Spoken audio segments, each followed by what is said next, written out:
siendo el día de hoy 27 de agosto del 2021. Estamos aquí para trabajar un tema que tiene que ver con resiliencia. Hola Marita, buenos días. ¿Me escuchas, Marita? Buenas tardes ya. ¿Me escuchas, Marita? Marita Espinosa. Buenas tardes. Buenas tardes. María Huerta, ¿qué tal? Buenas tardes. ¿Me escucha María Huerta?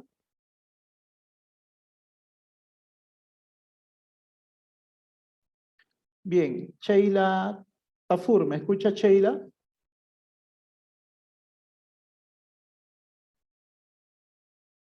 Buenas tardes, Sheila. ¿Me escuchas? Hermelinda, ¿me escuchas? Buenas tardes. Hermelinda Torres Cáceres.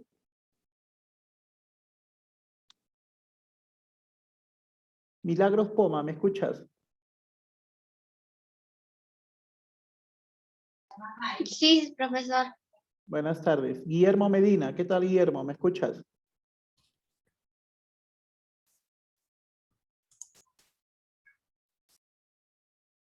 Buenas tardes, Guillermo, ¿me escuchas? Jerry Minaya, ¿me escuchas? Buenas tardes. Buenas tardes, sí lo escucho. Muy bien. Eric Valdivia, ¿me escuchas? Buenas tardes.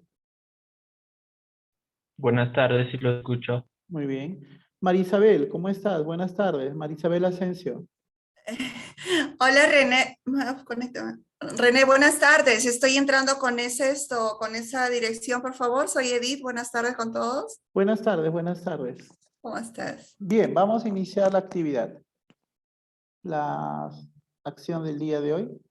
Vamos a empezar esta actividad.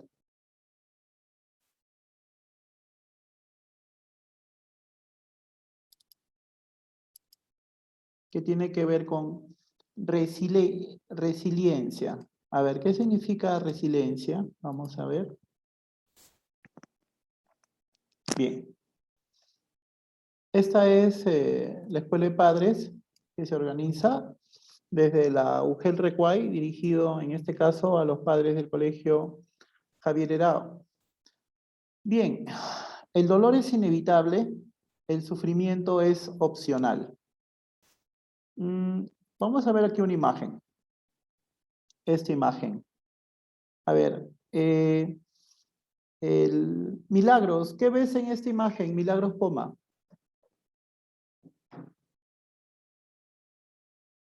¿Qué logras observar en esta Niños imagen? peleando, profesor.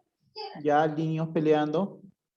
Ahora, yo te pregunto, ese niño que es golpeado, ¿llegará a tener un trauma? ¿Llegará a sufrir? ¿Tú qué opinas? Sí, profesor, el niño que está siendo golpeado, pues en el futuro, cuando sea grande, también va a ser así, y va a golpear a los demás, va a ser brusco. Ahora, tenemos aquí dos cosas importantes. Uno, en algunos casos, algunas situaciones malas que nos ocurren en la vida, vamos a poder superarlas. Y en otros casos, algunas situaciones,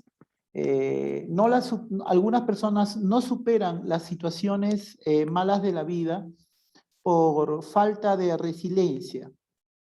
¿Y qué cosa es la resiliencia? ¿Qué es la resiliencia? La resiliencia es esa capacidad para poder superar algunos aspectos malos de la vida, cosas malas que nos suceden. Algunas personas no pueden superar las situaciones inadecuadas de la vida. Se deprimen, inclusive la depresión puede generar que algunas personas inclusive se suiciden, haya un suicidio. Justamente el día de hoy me entero de una persona que ha tenido COVID y supere el COVID. Pero luego de superar el COVID, esta persona se ha suicidado. Entonces, ¿por qué? Porque ha tenido depresión. Y la depresión es esa tristeza en la cual no superamos los aspectos negativos de la vida. Para poder superar todo aquello malo que nos sucede en la vida, tenemos que tener algo llamado resiliencia, ¿no? Y es lo que justamente el día de hoy vamos a ver en este aspecto, vamos a trabajar en este aspecto. Edith, hola, ¿cuáles son los niveles de Profesor Yepes, disculpe, un Escucho. ratito. Sí, la escucho. Soy el profesor Javier Camino del Colegio Javier Herao Pérez. ¿Ya? Va a disculpar, profesor, recién estoy ingresando porque hemos tenido una reunión con la directora ahorita y sigue la reunión sobre experiencia de aprendizaje. Estamos armando la número 6, entonces, he tenido dificultades en ese sentido y espera comprender, profesor. Gracias. No se preocupe, no se preocupe. Edith, ¿cómo son los niveles de violencia aquí en Recuay?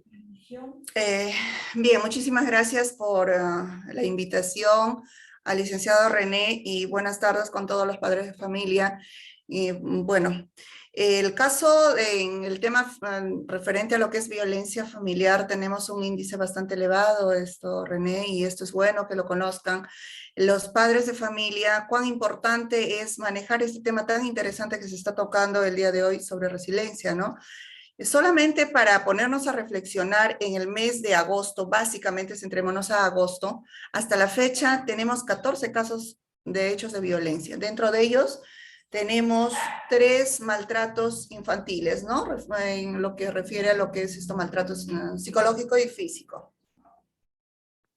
Ahora, ¿por qué te digo? Porque tenemos un informe del Ministerio de Salud, del MINSA, de un caso de 400 casos de violencia infantil. ¿Quién es el principal agresor? ¿Quién es la principal persona que ejerce violencia sobre los menores de edad? Y según este dato del propio Ministerio de Salud, llega a la conclusión, pues, que de estos casos,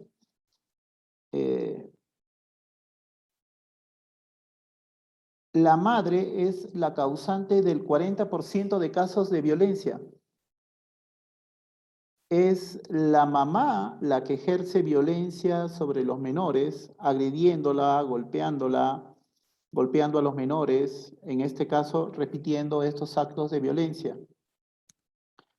El tema es que si un menor de edad es golpeado, un menor de edad de forma permanente es violentado, esto va a configurar un ser humano que va a tener diferentes dificultades, diferentes limitaciones. Silvia, ¿me escucha Silvia?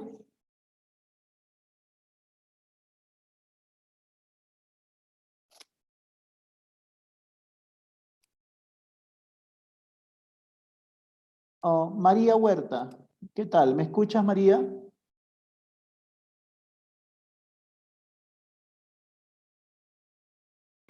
Sí, profesor. Allá. María, digo María por el nombre que está. María, ¿qué ocurre con una persona, con un niño que es golpeado de forma permanente por los padres de familia, por su mamá o por su papá? Bueno, mayormente el niño se vuelve, como se dice, mayormente terco, es más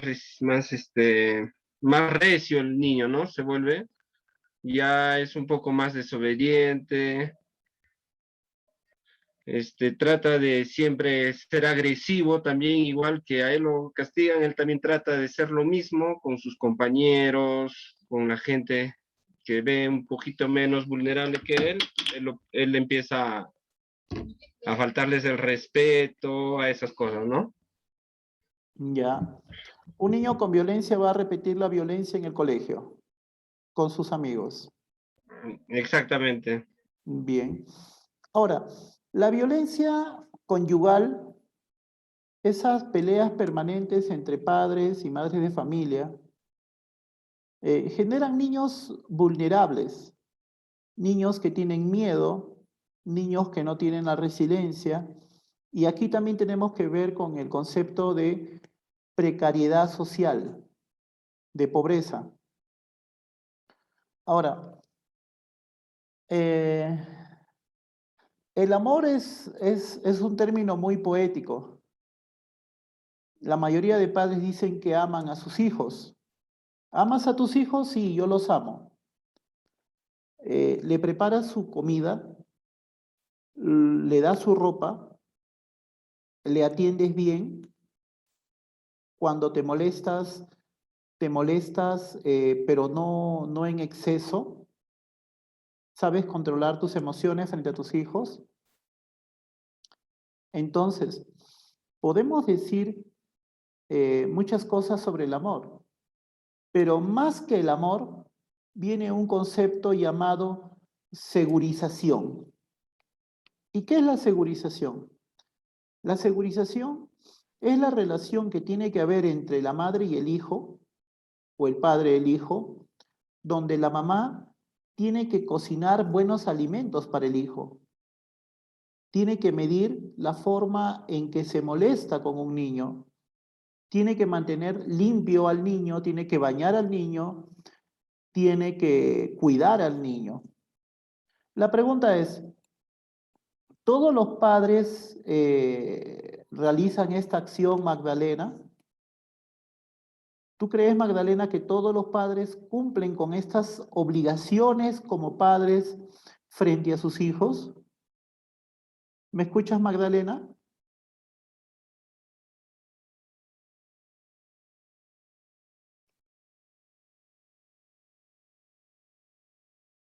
O Marita Espinosa.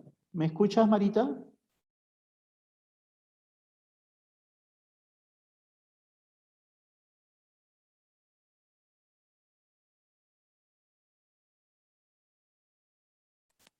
O Sara Chávez. Sara, ¿me escuchas? Sara Chávez Mena. ¿Me escuchas, Sara? Sí, profesor, muy buenas tardes. Ya está con otro nombre. Dígame. ¿Me podría volver a repetir la pregunta, profesor, por favor? Le Sí, agradecería. era el tema, el punto es, ¿hasta qué punto los padres realizan todas estas actividades de cocinar, limpiar, atender a sus hijos, tenerlos con higiene, darles su ropa, sus uniformes, las cosas para el niño? ¿Hasta qué punto los padres cumplen con estas obligaciones de padre de familia? ¿Usted qué opina? Bueno, a mi opinión muy personal, pienso yo sencillamente por el hecho de haber traído al mundo a estos hijos, nosotros como padres estamos en la obligación de poder cumplir todos esos roles como padres de familia, ¿no? Porque para eso hemos traído estos hijos. Bueno, haremos, en este caso, pues ya que la situación está un poco complicada, pero tenemos que ver la mejor manera de tratar de tenerlos en un buen estado, higiénicamente, con su alimento, hacer lo mejor posible como padres, ¿no? Ahora, ¿cuántos papás no le cocinan a sus hijos? ¿Cuántos papás tienen mucha furia cuando se amargan y golpean fuertemente a sus hijos? ¿O los tienen en medio de lugares sucios y donde los niños van al colegio, por ejemplo, con piojos o con la ropa bastante sucia? ¿O no tienen costumbres de higiene? Sí, profesor, mayormente pues hay padres que en su irresponsabilidad, bueno, se descuidan en ese aspecto, ¿no? Porque parece mentira, todo viene de la educación que uno ha tenido también, profesor. ¿Por qué? ¿Por qué hablo de segurización? Porque una cosa es decir amo a mi hijo y otra cosa es decir que es más importante, lo atiendo a mi hijo de forma permanente. Así es. Porque atender a un hijo es un trabajo bastante amplio. Así es, profesor. No solamente en su alimentación, en la educación, en el cariño, eh, en muchos aspectos, ¿no? Pues hay que darle hasta el mismo calor, el mismo abrazo, la misma confianza que uno tiene que darle al hijo, ¿no? Ahora, no solamente es estos aspectos, porque en algunas familias donde, por ejemplo, tienen 4 o 5 hijos, Ya. tienen la costumbre de que el primer hijo tiene que cuidar a los hermanos menores. El primer hijo tiene que cuidar al hermano Eso es menor, cierto. tiene que llevarlo al colegio, a veces tiene que cocinar al hermano menor, e inclusive cuando ocurren cosas inadecuadas, por ejemplo, el hermano menor se cae o le sucede alguna cosa al hermano menor, la mamá va y lo golpea al hermano mayor por no cuidar a los hermanos menores, cuando hablamos de niños. Así es, profesor. Sí, tienes toda la razón, profesor. Es que mayormente, como te decía, como decía, ¿no? Que a veces es la crianza que uno ha tenido en la casa, pero equivocadamente, no, más bien gracias por esta charla que usted nos está explicando, profesor. Yo creo que yo, de manera personal, les felicito, ¿no? Y a veces, dentro de nuestra ignorancia, actuamos en esa parte, porque yo también muchas veces, a veces, puede haber actuado en ese sentido, ¿no? Pero ahora que usted está explicando, voy a tener en cuenta, profesor. Gracias, gracias, gracias. Sí, Muy amable sí. por tu participación. Ahora, como decíamos, una cosa es la poesía del amor y otra cosa son las acciones del amor. Y las acciones del amor frente a los hijos es un trabajo. Es un trabajo y es un esfuerzo amplio. Y Así es, profesor. si a esto lo multiplicamos por 3 o 4 hijos, la verdad yo no sé en qué tiempo pueden tener para dedicarle la protección, el cuidado, la limpieza y sobre todo el tema económico. Porque un hijo va relacionado con un tema económico. Así es, profesor, así es la verdad. Es la realidad hoy en día, profesor. Sobre todo, profesor, mira, ya que estamos tocando este tema, yo creo que al menos nosotros como padres de familia muchas veces no estamos en el día, por ejemplo, en la casa. De lunes a viernes paramos en el trabajo. El que cumple el rol de padre y madre son las mamás, ¿no? Y agradecerlos a cada uno de ellos, profesor, porque al menos en mi caso, por ejemplo, yo salgo de lunes a viernes, a veces regreso de 15 días a un mes, y es un poco complicado. Más bien, ¿qué tanta paciencia nos tendrán nuestras madres, profesor, para que nos puedan criar? Y de todas maneras, yo creo que estas charlas nos va a servir bastante para en lo sucesivo tener bastante en cuenta y dar esa recomendación también a nuestra pareja, a la mamá de nuestros hijos. Hay personas que hasta el día de hoy consideran la violencia como una forma permanente de actuar frente a los hijos. Agarran correas, agarran látigos y son fáciles de golpear a un menor de edad, a un niño. También algunas veces ha habido casos de algunos profesores también. Pero estas personas que golpean a un niño de forma permanente, de forma brutal, le generan a esta persona graves situaciones de daño que pueden llegar inclusive cuando estos niños golpeados son adultos, pueden golpear también al mismo papá, Así es, cuando ya aga- sean, agarrarlo a golpes al papá, o hay veces así es. inclusive matar al papá o matar a la mamá o matar a otras personas. Los psicópatas, los psicópatas son personas enfermas que pueden matar a otras personas.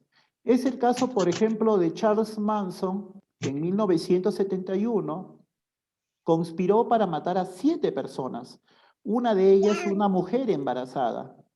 Este tipo es un psicópata, odia la existencia de la humanidad y esta persona cuando se le analiza su vida, su mamá de esta persona lo vendió por una jarra de cerveza. La mamá era una alcohólica. Entonces, la mamá de Charles Manson lo maltrataba de forma permanente. Era una alcohólica. Y cuando Charles Manson creció pues con ganas pues de golpear, matar, de hacer daño, y se convirtió en un psicópata. Ahora, yo voy a hacer una pregunta y quiero algo muy importante. A ver, porque esto es una conversación, no es una exposición donde ustedes me escuchan y algunos no me escucharán, estarán haciendo otras cosas. Por eso el diálogo es importante. Y es por eso que yo les pregunto, porque quiero que ustedes reflexionen conmigo mismo. Natalie Rojas, ¿me escuchas, Natalie?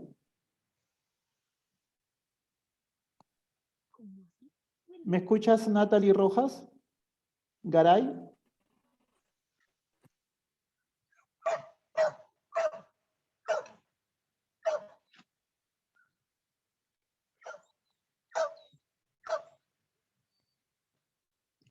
Creo que Natalie no me escucha. Sheila Tafur, ¿me escuchas, Sheila Tafur Rosales?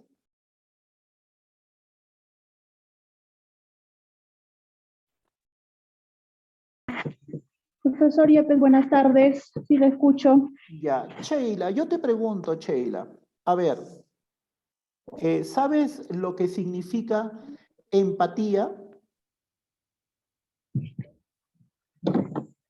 ¿Conoces el concepto de empatía?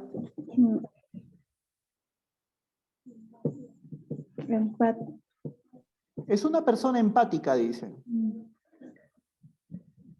Sí, es una persona empática, son agresivos, ¿no? Algo así. Ya. A ver, te explico, Sheila, ¿ya? La persona empática puede imaginar tus emociones. Tu emocionalidad, puede imaginarla, porque nunca va a sentirla, porque cada uno tiene sus emociones. Pero yo puedo imaginar tu emoción. Es una persona que podría apoyarte, ¿no? En lo que estás pensando o algo así. Ya. Ahora yo te pregunto, ¿un psicópata es empático? ¿Un asesino, un agresivo, una persona enferma, es empático? No. ¿Por qué?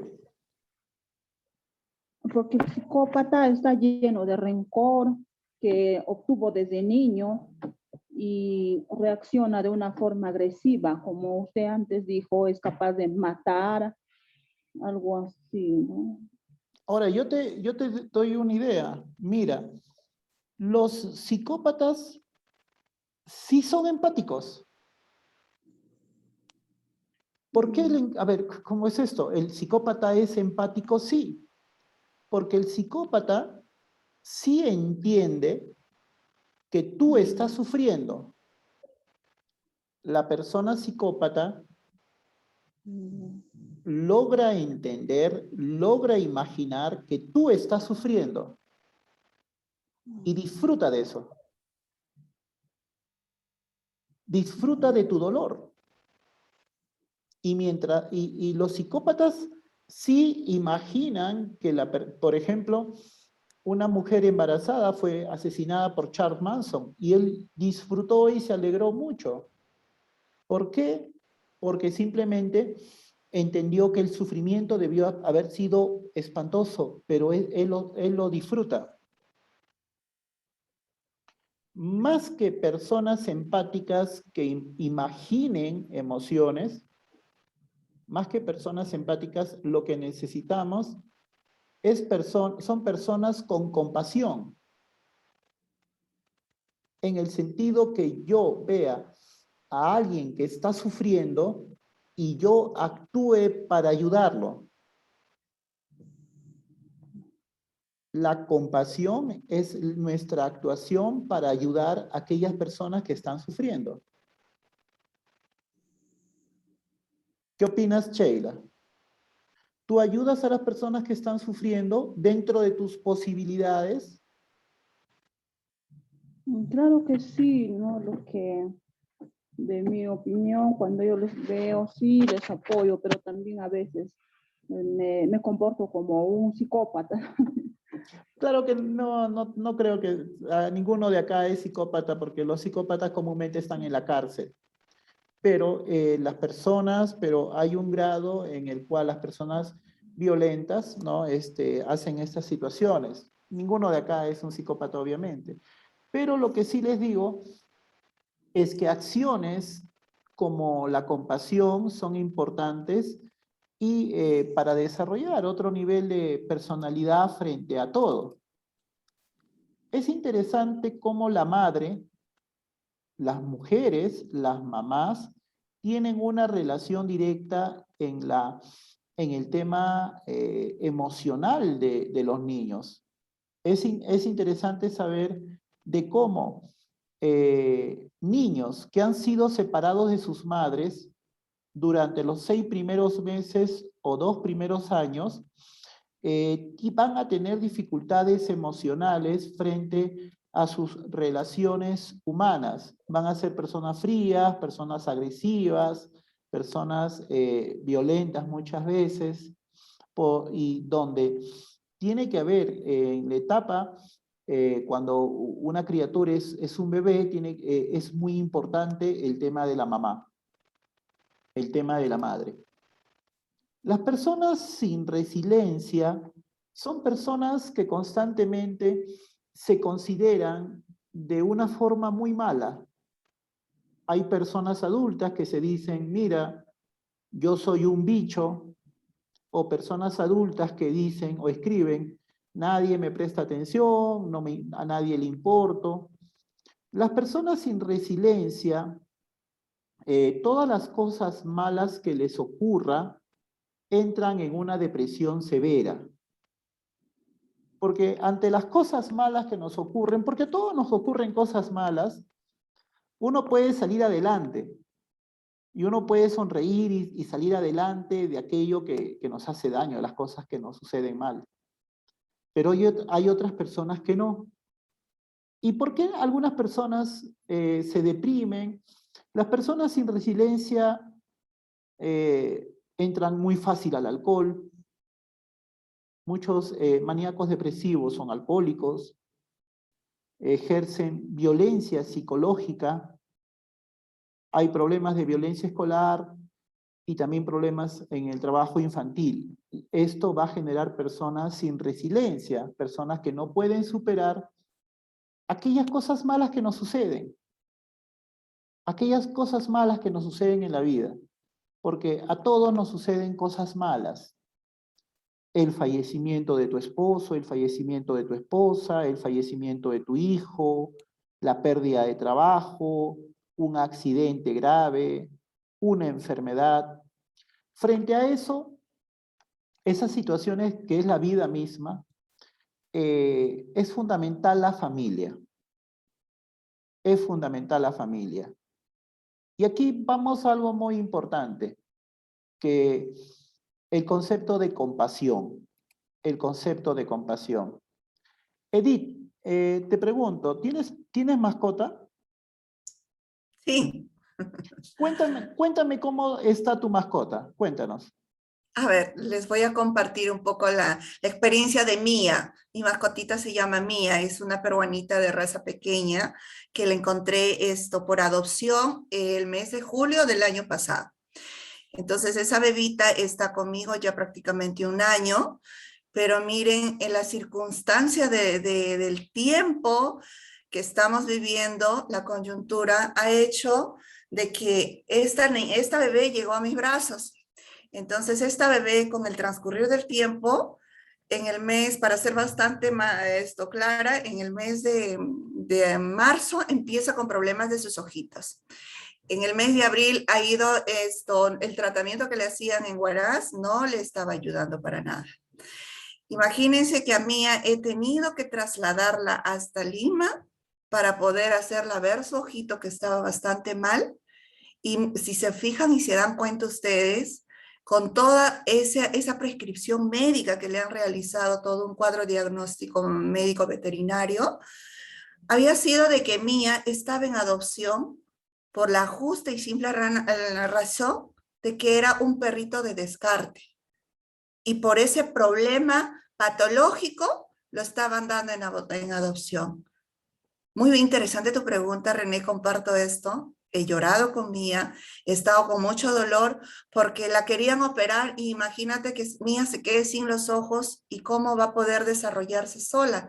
Entonces Mía está en tratamiento y Mía está bastante mejor. Me dicen de que hay la probabilidad de que ella pierda el ojito derecho porque ya tiene problemas de daños corneales y de por vida va a usar Mía 2 tipos de gota. Imagínense esa gota de Mía cuesta, si hablamos en costos, cuesta 300 soles entre las 2 gotas que Mía debe usar cada mes hasta el final de su vida. Ahora yo te pregunto, Edith, primero te voy a pedir tu opinión. En Recuay he visto muchas personas que tienen su perro, su mascota. Pero, por ejemplo, los dejan afuera en la noche. Cuando las temperaturas hay veces en Recuay, creo que es 3 o 4 grados, bajas. Las personas lo tienen a sus perros afuera. O sea, no son perros callejeros, son perros que tienen dueño. Pero la gente los deja afuera de la casa. Y muchas veces estos perros están comiendo basura o están algunas veces ladrando o queriendo morder a algún vecino o alguna persona que pasa por ahí. ¿Cómo podemos definir a estas personas adultas que tienen una mascota, que tienen un perro, pero, no sé, tienen esa conducta frente a su perro? ¿Tú qué opinas? A ver, primero de que es el claro reflejo del amor propio de cada persona que tiene entre sí. Si nosotros manejamos el amor propio, tenemos el tema que se ha tratado bastante importante, ese apego conjuntamente con el amor.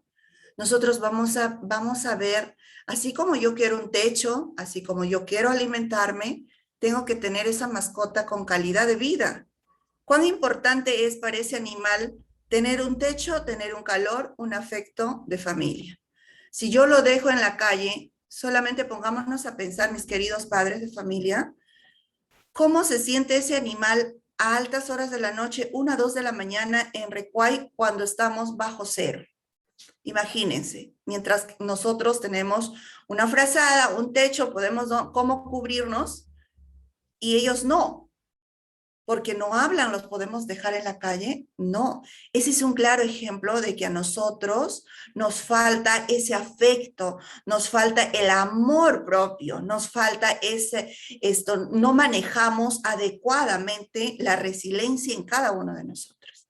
Entonces, ¿cuál muestra clara, René, de que tienen pues esa determinación de ponerle a la mascotita o al perrito en este caso, y bueno, pues a la intemperie, que solamente lo tenemos al perro para que nos cuide la casa, para que nos cuide las vaquitas, para que nos cuide las ovejitas, y bueno, no nos lleguen a robar. Muchos lo pensamos de esa forma. Entonces nos falta, ¿qué cosa, mis queridos amigos? Nos está faltando tener un poco de empatía. Hay que manejar mucho el tema de la empatía, el tema del amor propio, René. Entonces, yo creo que cuando tenemos una mascota, es un acercamiento cada vez más, y es bastante importante que los menores tengan su mascota para poder desarrollar su acercamiento y el amor propio que ellos tienen para poder darle ese calor y esa afectividad a la mascotita, y así ellos puedan ir desarrollando su resiliencia de a poco. Entonces, es muy importante darle ese afecto. La compasión va más allá de la palabra. La compasión va más en la acción. Exacto. En la acción.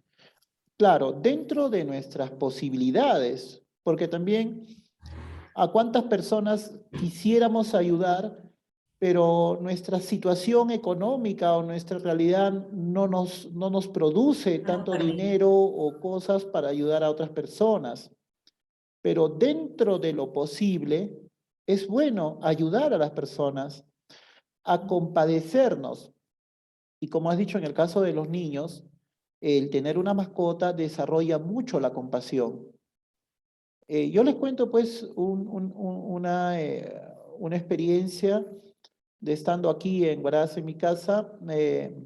Vi a eso de las 4 de la mañana a una pareja con un bebé llorando afuera.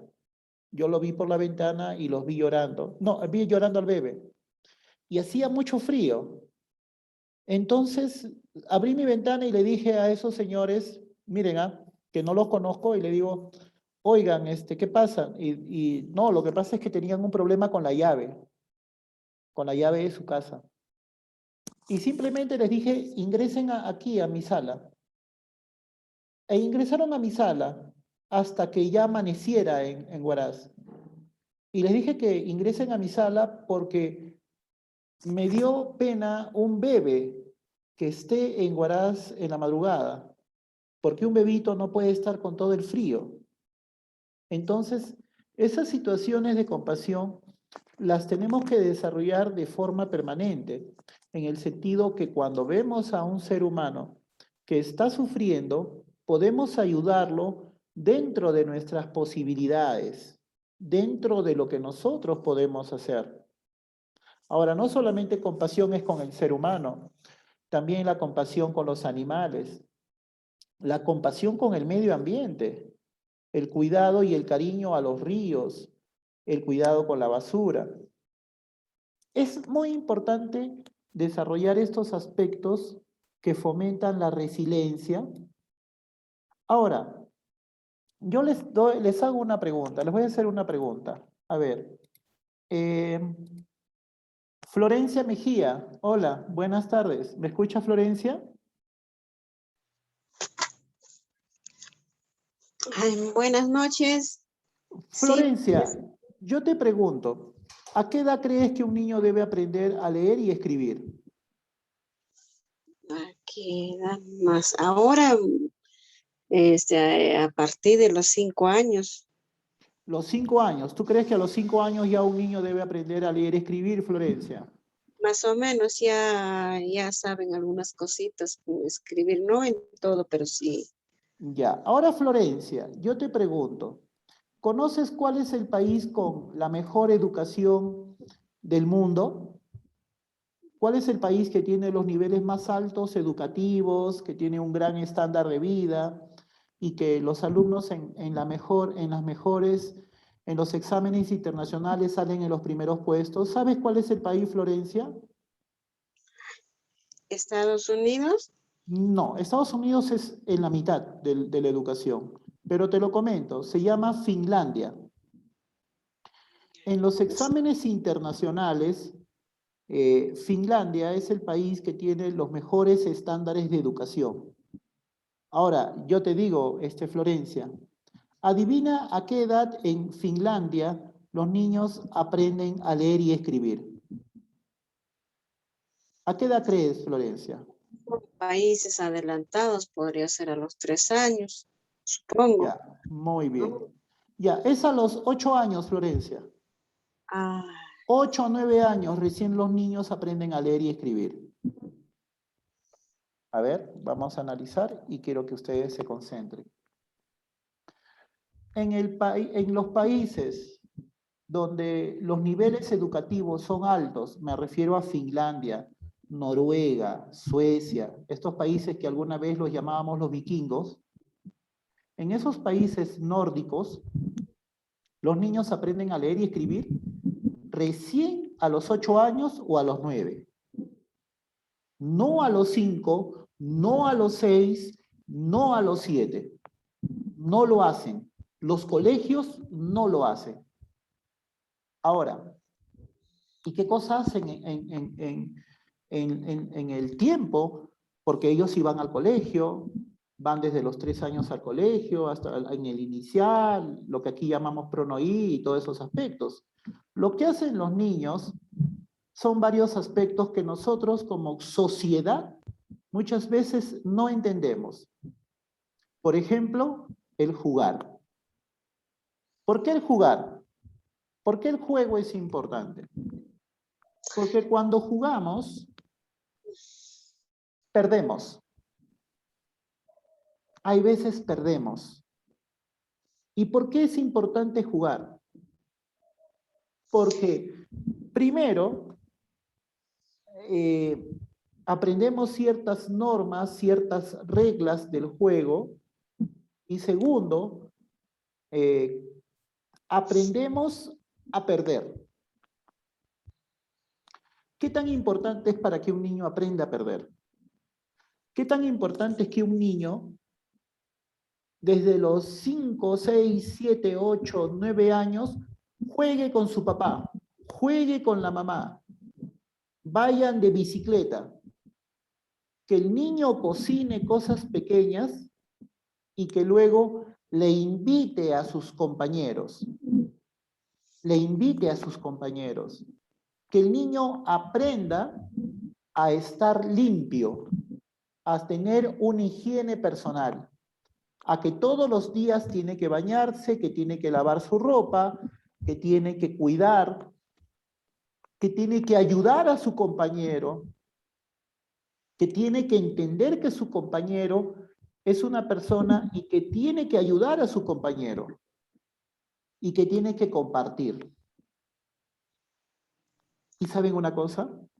Lo que ocurre es que sí, efectivamente, a los 8 o 9 años no saben leer y escribir, pero luego aprenden de una manera rápida y ya nunca más van a estar con miedo a matemáticas, a química, normal, van con toda seguridad, porque lo primero que han hecho los noruegos, los finlandeses, es generar esa seguridad emocional y no estar escribiendo A, B, B, B, C, C, C, planas y planas. Y en el Perú y en los países latinoamericanos creemos erróneamente que los niños de 5 años deben aprender a escribir, cuando esa no es el camino. El niño de 5, de 6, de 7, 8 años debe jugar y debe estar con sus padres.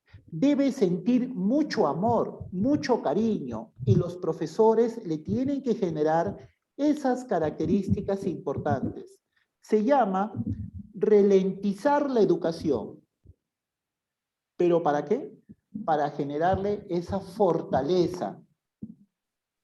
Esa fortaleza. No sé, ¿tú qué opinas, Edith? A veces de la creencia de los padres que mientras que un niño aprende a los 5 años es mejor. ¿Qué opinas, Edith? Ese es esto, la mentalidad errada de los padres que tenemos, ¿no? Y bueno, que son patrones arraigados, que nos conduce a basarnos más en la parte educativa, de letras, números, qué sé yo, pero no dejamos de lado lo que estás mencionando, ¿no? El desarrollo emocional y afectivo de los alumnos o de los niños, ¿no? Cuán importante es esa primera etapa de edad para que ellos puedan desarrollar su intensidad en la parte afectiva. Porque es la edad fundamental para nosotros o para ustedes como padres de familia, para que puedan tener ese acercamiento con sus niños. Asimismo, en las instituciones educativas. Porque lo que estamos haciendo hoy en día es nutrirlo, llenarlo de números, letras, como dices tú, René, pero estamos dejando de lado la parte de desarrollo emocional. Por ahí que vienen los niños agresivos, niños que no le estamos dejando, en otras palabras, mis queridos padres de familia, no les estamos dejando desarrollarse de acuerdo a la etapa propia de su edad. O sea, aunque a golpes tengo que tener a mi hijo que sepa leer y escribir a los 4 o 5 años. Que si no, mi hijo es un bruto, mi hijo es un burro, ¿por qué me habrá tocado a mí así? No, lo que nosotros tenemos que basarnos y cuán importante lo que está explicando el licenciado René, que espero que todos y todas ustedes estén escuchando, estén muy atentos a esta charla, a esta exposición, a este diálogo que estamos realizando, porque desde nosotros como padres de familia tiene que partir la iniciativa de llegada a nuestros niños y del mismo modo de la mano con nuestros profesores. ¿Por qué? Porque nosotros tenemos que poner énfasis desde ya el acercamiento y hacer que estos niños desarrollen la parte efectiva. No estamos teniendo ello. Y por ahí es la raíz de que los niños están respondiendo más enfatizados a la parte educativa y dónde estamos dejando los valores, dónde estamos dejando el niño que se desarrolle, que juegue, que tenga ese acercamiento, que tenga su propio desarrollo motriz. Entonces, es muy importante, René, en esta primera etapa de edad de los niños, tener ese desarrollo de emociones, ¿no? Para que vaya de la mano, porque un niño estable emocionalmente va a tener un coeficiente académico de alto a un estándar. Ahora, también es importante comparar que, por ejemplo, en Japón, un país muy avanzado, con mucho dinero, con mucha economía, donde todo el mundo vive, como en San Isidro o Jesús María, existen 20.000 personas que se suicidan al año. 20.000 suicidas. Ahora, a ver, pero profesor Yepes, usted me dice que en un país como Japón la gente se mata. Sí. 20.000 personas al año. Es el país donde las personas se matan más al año. ¿Y por qué los japoneses se matan más al año? Porque los japoneses tienen una educación muy rígida. Los japoneses tienen un sistema educativo prácticamente militarizado. ¿Y qué ocurre? Que cuando las cosas le van mal, el japonés se suicida. ¿Por qué? Porque no tiene la capacidad para entender que en la vida hay cosas que nos van mal, pero eso no significa que no podamos superarlo y podamos avanzar hacia otros espacios. Que los padres de familia consideren que los niños tienen que aprender a leer y a escribir a los 5 o 6 años es uno de los graves errores de la educación en el Perú. Es totalmente equivocado. Los países con la mejor educación del mundo dedican los primeros tiempos de infancia ¿a qué? A que el niño cocine. Cositas pequeñas. A que el niño maneje bicicleta. A que el niño juegue en el colegio. A aprender el arte de vivir, donde tengan los niños mucha confianza. Ahora, vamos a ponerlo así. ¿Una persona adulta puede desarrollar la resiliencia? ¿Una persona adulta puede desarrollar la resiliencia? ¿Qué me dices, Euler?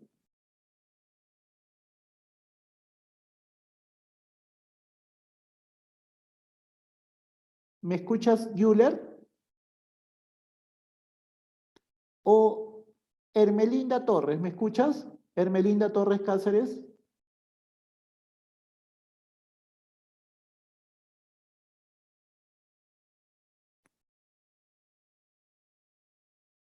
O Jerry Minaya. Jerry, ¿me escuchas?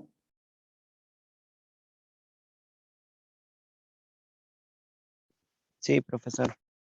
Jerry, ¿una persona adulta puede desarrollar la resiliencia? ¿Tú qué opinas? Sí, profesor. ¿De qué manera? ¿Qué estrategias crees que habría una persona para poder desarrollar la resiliencia, Jerry?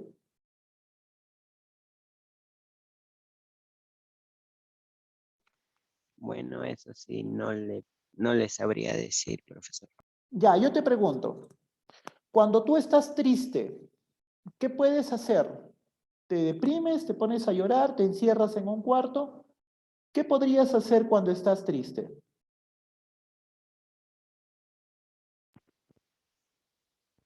¿Me pondría a leer, profesor? ¿Por qué leer? Pues porque es algo que a mí, por ejemplo, me gusta, tanto cuando estoy triste o alegre, que me gusta hacer, profesor. Muy bien. Cuando las personas adultas, nosotros los adultos, las cosas no nos van bien, hagamos como dice Jerry. En el caso de Jerry, lee un libro. En mi caso me pongo a escuchar música. Me pongo a escuchar música. Prendo En mi... mi caso me pongo a cantar, René. Ah, muy bien. ¿Qué Ujú. canciones? Todas las que me gustan, los guainos. Muy bien. Entonces, cada persona, cada individuo, en el caso de tener una depresión, entendámoslo así, todos los seres humanos o bien tenemos un sufrimiento o bien tenemos pues una depresión. Pero para todos estos casos es importante que nosotros pues desarrollemos lo que son estrategias para poder vivir bien. Por ejemplo, el hacer deporte, el mirar una película, el que salgan ustedes con sus hijos todos los fines de semana, aunque sea, e irse a una montaña, a una laguna, llevar algo de comida, comer en el campo. La idea es que si usted quiere estar feliz, usted tiene que hacer cosas para estar feliz. No estoy mintiendo de la persona que tuvo COVID y que luego se ha suicidado. Eso pasó hace unos días. Pero esa persona lo hizo porque entró en depresión. Y lo peor que puede hacer una persona que entra en depresión es aislarse. Una persona que entra en depresión tiene que conversar, tiene que dialogar. Y hay cosas que usted no debe hacer. Por ejemplo, hay cosas que a mí me afectan. Por ejemplo, las noticias. Ver noticias en la mañana a mí me enferma. Así que prefiero no verlas. Voy a escuchar música, algo, pero no ver noticias. Eso es algo que me afecta. De esta manera yo voy buscando mi propia tranquilidad emocional en estos aspectos. Ahora, la resiliencia se genera durante toda la vida y hay estrategias en los adultos como no aislarse, hablar con gente, tener confianza. Ante un mismo hecho, como perder el trabajo, porque nos puede ocurrir a cualquier persona perder el trabajo, algunas personas se alcoholizan, toman alcohol, se emborrachan, se vuelven ebrias. Otra persona consigue un mototaxi y se pone a trabajar como mototaxista. Alguna mujer que no tiene muchos medios económicos se pone a vender desayuno en una esquina. Entonces, ¿por qué algunas personas ante el mismo hecho actúan de manera distinta? Tiene que ver con la resiliencia, tiene que ver con esa capacidad para superar los diferentes problemas que son propios de la vida. Tenemos diferencias entre sufrimiento y el trauma. Todas las personas sufrimos de una u otra manera. Hay veces hay cosas que nos van mal, pero el trauma es mucho más grave. Por ejemplo, un trauma es la violación de un menor de edad o que un niño sea golpeado, maltratado sistemáticamente. También podemos tener pues el hecho de que un niño ve morir a su papá, ve morir a su mamá en un accidente o en un asesinato. El problema es el siguiente. El sufrimiento, todos sufrimos en la vida, pero el trauma es fuerte, el trauma es algo grave. Por ejemplo, hay personas que han visto morir a sus familiares, a personas cercanas, y como que su cerebro se ha apagado de niños. ¿Y qué ocurre? Que les resulta más difícil aprender a leer y escribir, o socializarse, o en algunos casos, inclusive su desarrollo sexual se trastoca.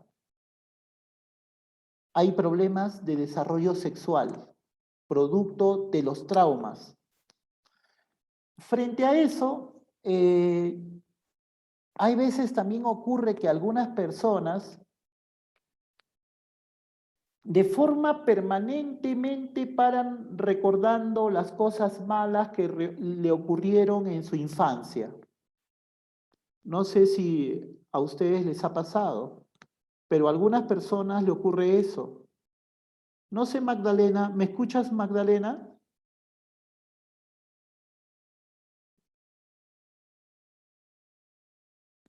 ¿Me escuchas, Magdalena? Vamos a hacer una dinámica, creo, René, porque A al ver. parecer todos están con las cámaras apagadas y no están por ahí. A ver, vamos a ver, Magdalena. El que no responde en 2 llamadas, René, va a tener un premio. No sé qué premio le vamos a dar, pero ahí va a tener un premio. Bueno, a ver, Karim Patricia, ¿me escuchas? Sí, profesor. Ya, Karim, te hago una pregunta. ¿Alguna vez has conocido a una persona que constantemente recuerda las cosas malas de su infancia? ¿Te ha pasado alguna vez? Sí, sí tengo conocidos. ¿Y tú qué opinas sobre esa clase de personas que recuerdan y recuerdan las cosas malas que le pasaron hace años? Yo creo que deberían de asistir a un profesional para que puedan superar por ellos mismos todos esos traumas y el sufrimiento que aún conlleva. ¿Y ese sufrimiento le trae resentimientos? ¿Le amarga el día? Claro, le lleva a traer resentimiento y le amarga el día porque es algo que recuerda en todos los días y así. Bien, entonces como tú mismo dices, tenemos esta clase de seres humanos que paran recordando aquellas cosas malas que le pasó hace años, ¿no? Y es una repetición permanente, lo cual lo enferma. Esta exposición está basada en este señor llamado Boris Cyrulnik, o Boris, que escribió un libro que se llama Psicología, la necesidad de comprender. ¿Qué ocurre con Boris? ¿Qué le pasó a Boris? Les explico. Boris nació alrededor de la Segunda Guerra Mundial en Francia, era judío, y lo primero que deben entender que Boris, su familia, fue asesinada en los campos de Auschwitz. Toda su familia, su papá, su mamá, sus hermanos, fueron asesinados porque eran judíos. Ahí el régimen, los nazis, los alemanes, los mataron a su familia con gas Ciclón B, los mataron a todos. Él tenía 6 años. Imagínense a sus hijos de 6 años. Y ustedes muertos. Entonces este niño llegó a un hospital y donde tuvo la suerte de conocer a una enfermera que tenía compasión. Una enfermera muy humana, con mucho amor por la humanidad. Y esta enfermera cogió al niño y lo escondió en el hospital. Este niño estuvo 2 años dentro de la sala de emergencia escondido. Se escondía debajo de las camas para que los nazis, los alemanes, no lo encontraban. Porque si lo encontraban al niño, que era judío, lo iban a matar. Imagínense 2 años un niño escondido en un hospital para que no lo maten los alemanes. Es una situación real. La cuestión es que Boris, obviamente, es una persona que sufrió unos tremendos traumas. El trauma primero de que a toda su familia la mataron. No sé cuántas personas podríamos soportar que a nuestro papá, a nuestra mamá, a nuestros hermanos los mataran todos. ¿Y cuántas personas podríamos soportar el hecho de estar 2 años metidos y escondiéndonos en un hospital? Pero eso pasó con Boris. Ahora, su historia es muy importante porque Boris logró superar estos aspectos a través del estudio de la psicología y se ha convertido hoy por hoy en uno de los grandes psicólogos que trabajan justamente el tema de resiliencia. y sus aportes son fundamentales para entender a la persona, para desarrollar conceptos como compasión y para construir una nueva sociedad. Es fundamental entender que los traumas en los niños generan problemas muy graves. Por ejemplo, dejan de hablar, tienen problemas en sus hormonas sexuales, tienen carencias afectivas, tienen problemas de agresión, son hipersensibles. Muchos de los niños que tienen traumas son hipersensibles en el sentido que le ocurre algo y estas personas pueden rápidamente sufrir, rápidamente lloran, rápidamente consideran que todas las personas están a su alrededor para hacerle daño. Piensan que tú puedes decir algo a una persona X, pero tú no sabes qué tan hipersensible puede ser esa persona X. A veces decimos cosas, bueno, yo digo cosas, pero capaz esa persona es muy hipersensible, producto de que no soporta una broma o tiene un trauma fuerte anterior. Y en ese aspecto tenemos que entender la situación. El cerebro humano es muy importante y el cerebro humano es lo que nos genera la alegría, la capacidad. Las personas que tienen traumas tienden a tener problemas en el cerebro en su desarrollo emocional, del aprendizaje y todos estos aspectos. Ahora, ¿qué podemos hacer? Ya, ¿qué les voy a recomendar a ustedes con sus niños, con sus hijos? ¿Qué nos dice la ciencia? Jueguen con sus hijos. Hagan música con sus hijos. Que sus hijos hagan arte, que pinten, que vean una muy buena película. Ustedes tienen que hacer actividades para demostrar el amor a sus hijos y entender esos espacios de conectividad. Los profesores pueden trabajar y deben trabajar estos aspectos en el desarrollo de los niños. Es fundamental desarrollar el altruismo, la compasión, el cuidado de los animales. Es necesario desarrollar la creatividad y estos aspectos fundamentales de los seres humanos. Ahora, lleguemos a ciertas conclusiones. A ver, Eric, ¿me escuchas? Eric Valdivia.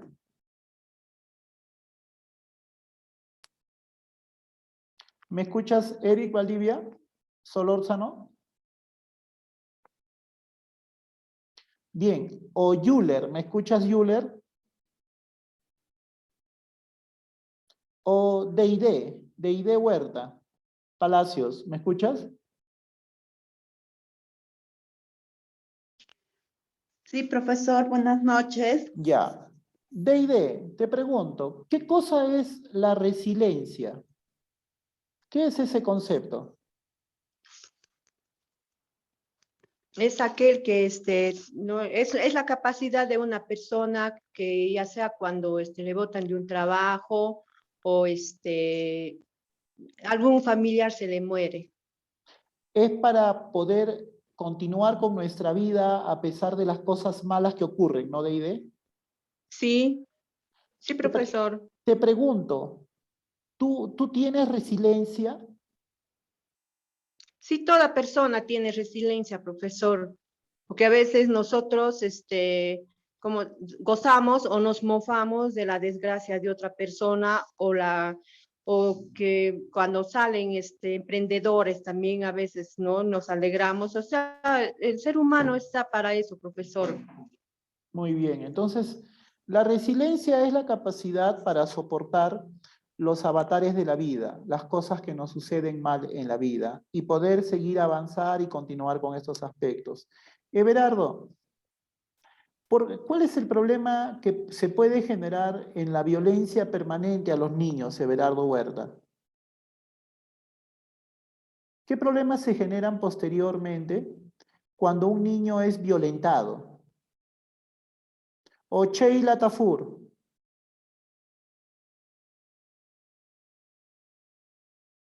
O Yurit de la Cruz Huerta. ¿Me escuchas, Yurit? Sí, profesor, buenas noches. ¿Cuál es el problema que uno tiene o qué problemas puede generar cuando se violenta de forma permanente a los niños?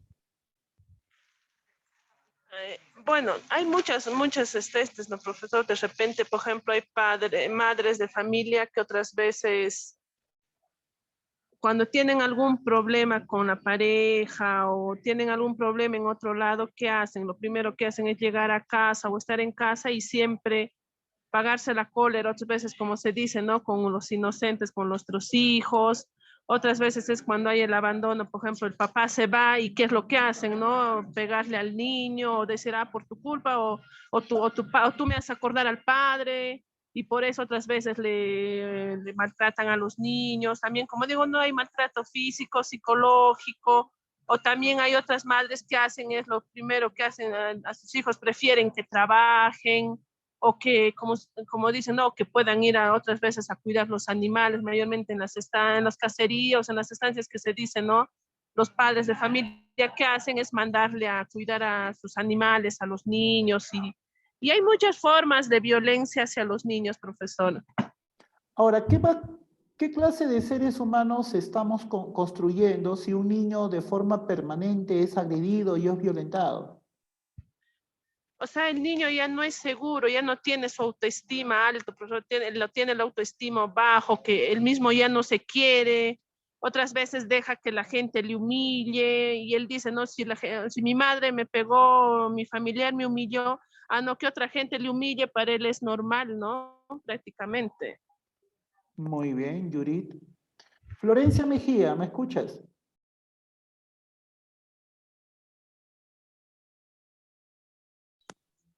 Sí, profesor, lo escucho. Florencia, ¿por qué decimos que es bueno que un niño tenga una mascota? ¿Por qué es bueno que un niño tenga una mascota? ¿Por qué es hasta pedagógico? ¿Por qué crees?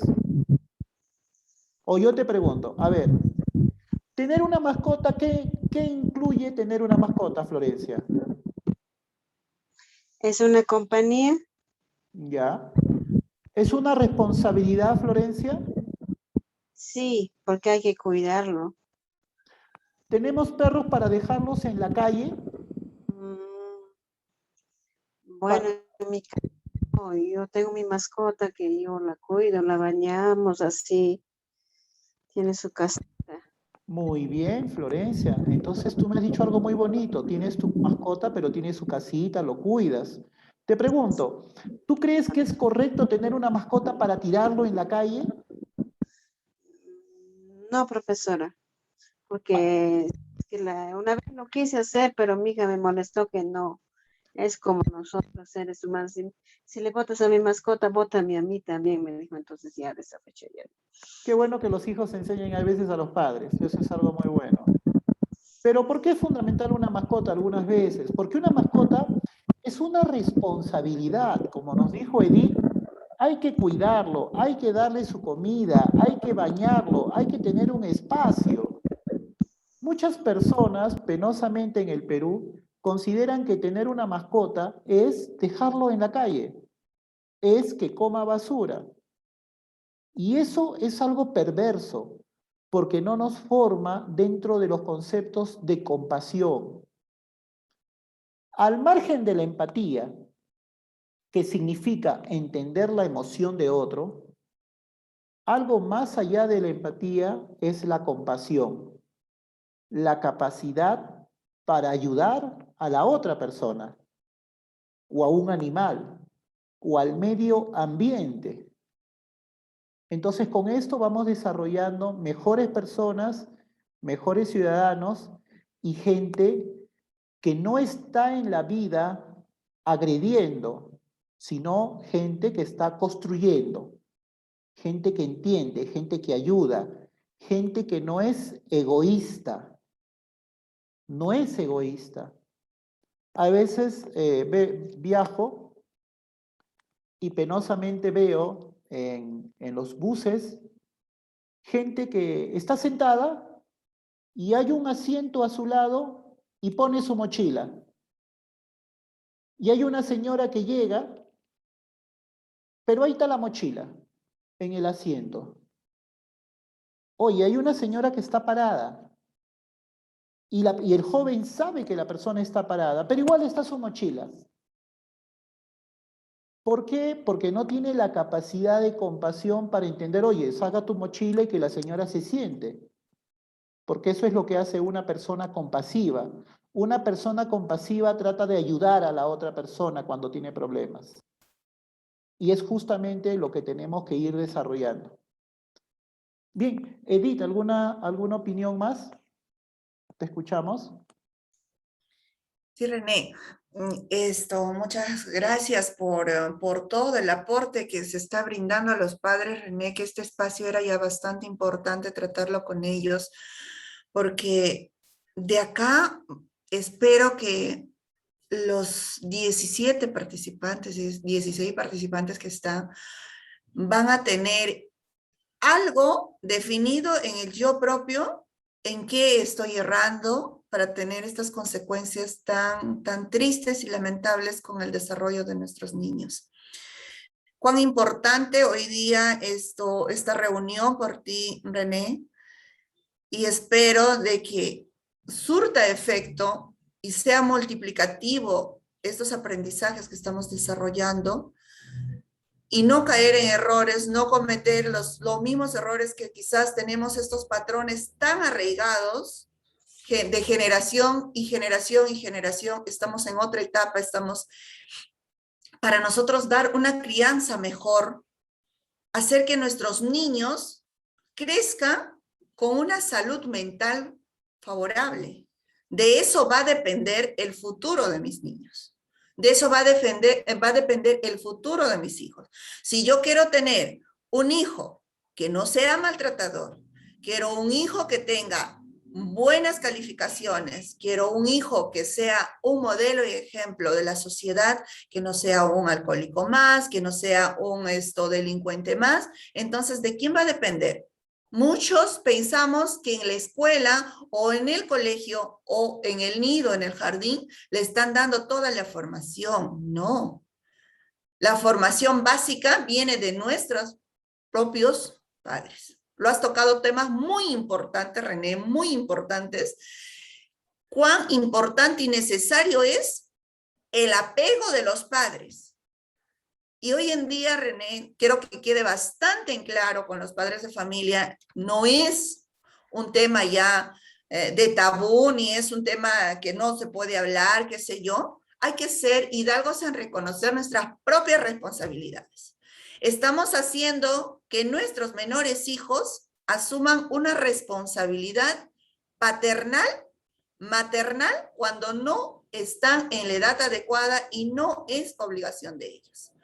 Los dejamos solos, nos abocamos a hacer nuestras actividades para llevar el pan del día a nuestros hogares, en algunos casos, e incluso para ciertas cosas que, pues, valgan verdades, hablemos y seamos claros, ¿no? Por las fiestas, etcétera, etcétera, etcétera, dejamos a nuestros hijos en un hecho de abandono. Terminamos con hechos de violación sexual, terminamos con agresiones, entonces estamos cayendo a un tema ya de abandono. Hay que tenerlo bastante en claro, que también eso está penado. Hoy en día estamos muy detrás, los operadores de justicia haciendo un seguimiento drástico, porque no podemos permitir que nuestros menores, muy aparte de ser maltratados, estén en un hecho de abandono. Eso no podemos permitir y por esto es la gran oportunidad que tienen. Espero que todos, y a mí me encantaría verlos y conocerlos a todos también, René, yo creo que a ti también, sería tan bonito, estén donde estén, no necesitamos tener una maravilla, que puedan prender sus cámaras, conocernos, interactuar, desarrollar nuestras cualidades que nosotros tenemos y poder plasmar en nuestro hogar. Porque si nosotros, como padres de familia, no vamos a dar un tiempecito a nuestros hijos para jugar pelota, para darle un cariño, un afecto, entonces, ¿de qué estamos hablando? Yo creo que esta reunión, René, va a servir de mucha reflexión para nuestros padres de familia y va a servir de apoyo y soporte para todos los docentes quienes están laborando en esta tarea tan difícil y ardua por este tema del COVID. Eso sería, René. Bien, entonces, gracias, señores padres de familia, por estar aquí. Hay cosas que a veces escuchamos y de acá a unas semanas nos vamos a olvidar, porque así es el ser humano. El ser humano olvida rápidamente algunas ideas, algunos conceptos. Esta reunión es una reflexión. Esperamos, les invitamos posterior para tener otra actividad y en la cual podemos conversar y reflexionar sobre otros temas, porque muchas veces no existe una escuela de padres. Y a veces creemos que la educación que le tenemos que dar a los hijos es la misma con las que nos educaron. Pero muchas veces no entendemos que capaz nos educaron mal, no nos educaron bien. Y tenemos que darnos cuenta que capaz mi mamá o mi papá fue extremadamente violento conmigo. Y eso me ha generado problemas de emocionalidad, de traumas, de frustraciones. Y a veces no es fácil darse cuenta de que esa forma de comunicación en casa es muy agresiva, pero viene de la abuela o del abuelo, que ya están viejitos, ya están ancianos, pero nosotros lo repetimos. Entonces, les invito a esta reflexión el día de hoy. Y bueno, que tengan una bonita noche. Hoy es viernes y el cuerpo sabe que tiene que estar en casa. Y estar bien guardadito. Y espero que el día de hoy sea un día muy bonito, una noche bonita, y que disfruten con sus familias, sus hijos. Y si pueden, mañana sábado, salgan a pasear. Si tienen su familia, salgan a pasear con su familia, aunque sea a caminar cerca a un lago y lleven algo de comida, porque acá en Recuay y en las montañas son bonitos, y disfrutar con su familia y sus hijos. Bien, gracias señores padres, gracias Edith del Centro de Emergencia Mujer, gracias a todos los padres de familia y de este hermoso colegio llamado Javier Grau. Muchas gracias. Gracias a todos los padres de familia y a disfrutar del sábado en familia. Hay que conectarnos con la naturaleza, hay que liberarnos un poco, pero siempre con el cuidado posible, por favor, y dejemos de estar yendo a las fiestas, por favor. Piensen en ustedes, piensen en nuestra población. Todavía nos queda mucho tiempo para poder disfrutar. Bendiciones a cada uno de ustedes. Bye.